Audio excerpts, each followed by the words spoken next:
On May the 5th, 1936, the Italian troops of Marshal Badoglio entered Addis Ababa, bombing, machine gunning and gassing this country into submission. Goliath had won the first round. Over this countryside for 5 years, he sent out his punitive columns to keep his Philistinian peace. But the revolt went on, against the dizzy background of the Abyssinian mountains, where the people waited in extraordinary confidence for the day when their own monarchy should return and the tyrant's flag should be pulled down. 4 years later, an aircraft unknown to the Abyssinian came over the western horizon. It dropped no bombs. Sheaves of yellow paper fluttered through the upland sunlight down to the plateau. They were stamped with the seal of the Lion of Judah, Haile Selassie I. My beloved people, they read, I rejoice to announce to you that I am once again among you. I have come with the invincible might of Britain. This verse from the Psalms of David is the watchword of our revolt. Ethiopia raises her hands towards God. Drums beat out the signal. Ethiopia raises her hands from tableland to tableland. Messengers, servants of the great chiefs of Ethiopia, who in many provinces had not submitted to the Italians, spread the news also to the villages. And the Ethiopians pulled out the old rifles that had lain in the thatch of their houses when the Italian police passed through.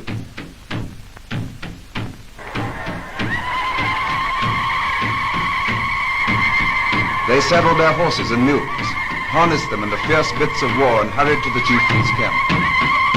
This was the Abyssinian mobilization, the formation of the famous Patriot Army in its rags and its bare feet, which struck such fear into the Italians and crumbled their resistance behind the battle line, where at Keren and on the Juba River, in Asmara and Harar, the British regular war machine was pounding their wearied troops. And this is the headquarters of the man who at his emperor's command held up the flag of Ethiopian liberty for 5 years. Ras Ababa Aragai, in 1935 and 1936 chief of the Addis Ababa police. A quiet, astute, gentle-voiced officer, incapable of shouting Duce, Duce in any language. One of the bravest men in the modern world. Ababa Aragai has spent the past 5 years never more than 100 miles from Addis Ababa. With a price on his head, he's been wounded in battle half a dozen times. He's foiled more than one Italian expedition of 15,000 men. And now the promised arms are coming. British rifles with British bayonets, all sorts, Martinis, Lee Medfords, Lee Enfields, and American rifles, Springfields. It was the chance shipment from America that gave the first armed impetus to the revolt, and captured Italian rifles in their thousands.